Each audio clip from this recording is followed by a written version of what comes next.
Phoebe anataka kujiua. So huyu msichana, sijui kama guys mmeona hiyo story ya Phoebe M, demu ambaye ana trend sana. Okay, next question.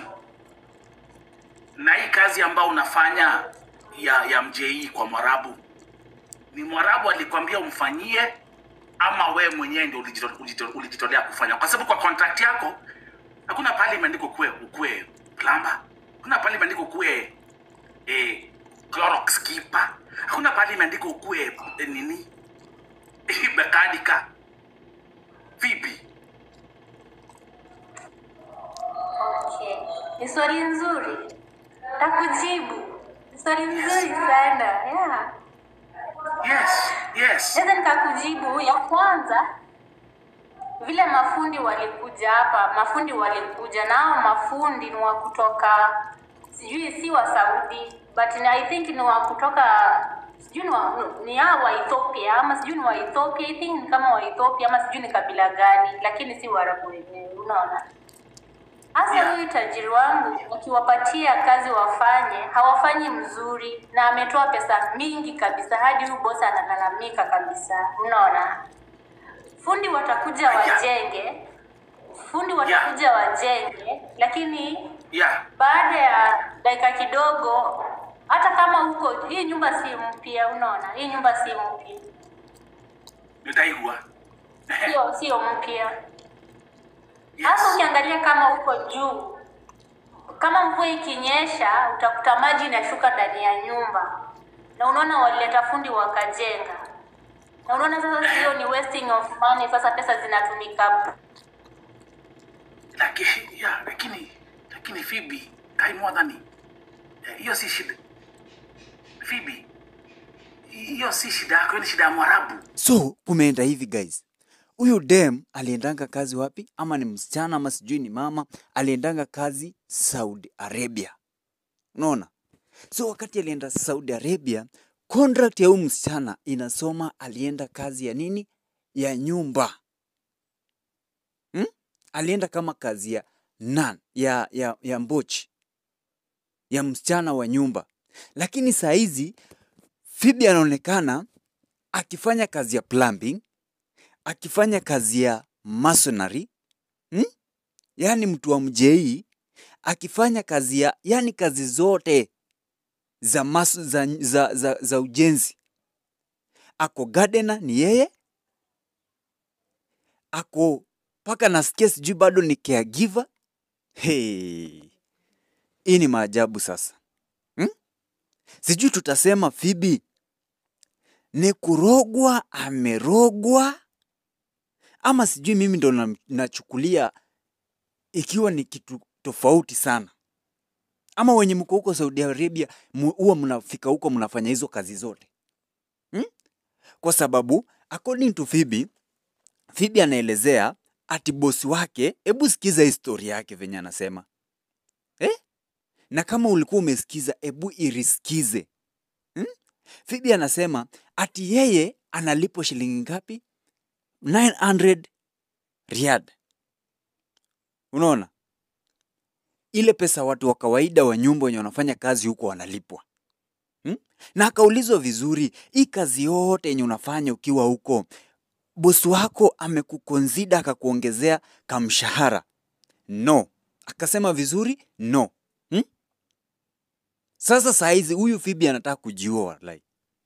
Huyu atarudi huku akicheza, atarudi Kenya akiwa maiti. Akasema no, ajiongezewa pesa ati kwa sababu akiongezewa pesa serikali ya Kenya ilisaini mkataba ya kwamba Mkenya yote anaenda kazi huko ana suppose kulipwa 900, na ukiongezewa utachunguzwa na DCI na isemekane hiyo pesa ulitoa wapi. Ulisikia wapi? Watu ni mabilionea hii Kenya wanaweka pesa kwa akaunti. Mbona wachunguzwi? Msichana amekuwa manipulated. Unajua kuna design mtu anaweza kumanipulate, ama tajiri yako anaweza kumanipulate kwa akili hadi uone sasa akili yako i-reverse kuonyeshe manipulation ni kama ni love.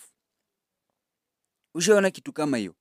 Mtu akukoroge akili, akuinject akili kukutumia vibaya mpaka uone hiyo kukutumia ni kama ni upendo na inafaa wewe nawe ufanye this one for the return. Ushaiona kitu kama hiyo? Hiyo ndo kitu inafanyikia Phoebe. Sasa sikia, Phoebe kazi ya mjengo ati ilianza hivi. Bosi wake nyumba yake ilikuwa na mashida. Kama kawaida nyumba za matajiri hizi nyumba zao hizi hazikosangi nini? Tushida kama ya plumbing, kama ya maybe anataka ka repair, kama ya leakages unacheki. So kulikuwa na hiyo shida. Wakaita wa Ethiopia kukuja kuunda.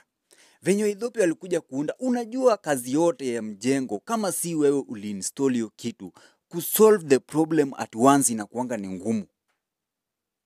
Hiyo ni ukweli. Huwezi enda mahali ati plumbing kuna leakage na you see the one mwenye uliinstall that pipes, alafu useme ati umesettle hiyo problem. Hapana, unafanyanga hapa umesettle, kumbe kuna hiyo shida inahamia hapo inaenda kwingine. Ni kama ile ugonjwa ya kanza venye unasikianga unatibu hii kidole iko na kanza, kidogo kidogo imehamia kwa masikio ama kwa mapua. Unaona? So iko hivyo. Sasa hawa Maethiopia venye walikuja kufanya kazi ya mjengo pale repair nini walifanya, na Phoebe akaona wanalipwa pesa nyingi sana. Omwana Waingo, huyu msichana for real. Huyu sijui sasa ama hata anashinda nitumie aje. Huyu Mluya, huyu mwana Waingo, hata Waluya hawakuangi hivyo bwana. Hata Waluya hawakuangi hivyo. Hata kama wanasemanga Waluya ni watu wa kazi, Waluya ni watu wa kupiga bidii, Waluya ni watu wa kuchapa kazi proper. Lakini Mluya hawezi fanya kazi bila mshahara. Wewe ni wa wapi? Yes, Waluya wanapiga kazi mzuri, wako na bidii, wako na nguvu, lakini hawezi fanya kazi bila mshahara. Wewe unafanyaje kazi bila mshahara? Surely uchimbe mtaro bila mshahara, ubebe simiti kokoto uchanganye, uende uweke pipe, uchomele bila mshahara. Walai. Huyu msichana amemanipulatiwa. Na familia inafaa itoke chini iende isave huyu msichana. Huyu anaumia, si ati anafurahia. Huyu kwake anaona anafurahia lakini anaumia. Hii ni kunyanyaswa. Hii ni kunyanyaswa. Itafikia mahali hata ambiwe wewe tunakukaunti kama family, kama mtoto wa hii familia, hatukulipi, na anaweza sema Yesu. Kulingana kama unaweza fanya hiyo kazi yote bila mshahara, nini hawezi ambiwa afanye? Bado tuko pale kwa FBM. Sasa sikia, venye ati hao Ethiopia walikuja wakafanya kazi, huyu FBM akaona tajiri yake huyu Mwarabu Waiguru amelipa pesa nyingi, na hiyo shida hii kusolvika bado ilirudi. Na sasa ndo FBM ati akasema wakawaita tena kufanya kazi nyingine. Wakataka kupunguziwa pesa, wakakataa. Hapo ndo Omwana Waingo akajitolea akasema, hata mimi Kenya nilikuwa nafanya kazi za I know this thing, I know this stuff, mimi nitafanya, mimi nitapiga, mimi kazi nitachapa proper, achana na hawa, kwanza nakufanyia bure. Na hapo ndo ilianza. So msichana, imagine venye wenye wako huko Saudia huo wanasema kazi ya huko ni ngumu, kazi ya huko inachokesha. Utadhani ati sasa juu anafanya hizi kazi zote amepunguziwa ya nyumba. No. Kazi yake, majukumu ilimpeleka pale, still there. Lazima apige kazi ya nyumba proper. Ile time kadogo, that 1 hour 2 hours enye mtu ulikuwa unapata una rest, saizi yeye sasa wakati ya kupumzika ndo anarudi mbio wapi? Kwa gardener. Kidogo kidogo ameona ukuta inafaa kaplasta, anachanganya mchanga mbio, anapiga pale kaplasta. Anaona hapa panahitajika paint, anaambia Waiguru ndo hii quotation ya paint, basi nunua rangi nikupakie hapa, anapaka. Bila mshahara. Mshahara ni ile tu ya nyumba. Guys, tuambiane ukweli. Ama hapo nimesema vibaya? Tuambiane ukweli. Kama kuna mahali nimesema vibaya, huyu msichana, hii kitu anafanya ni right? Is it right? Huyu ako manipulated ama ni sawa? Ni sawa basi. Ama anafanya kitu right? Kama anafanya right basi twende pale kwa comment section, it's okay. Nda apologize kama nimesema ni vibaya yeye kufanya hivyo. Okay, I apologize. Lakini kimimi hiyo kitu yenye huyu Phoebe anafanya is not right at all. Huyu msichana anatafuta kukufa hapo bure. Hiyo ni kujioverwork. Hata uende mahali bana, hata kama unajua kitu as long as huwezi nilipa, mimi siwezi kukufanyia hata kama najua.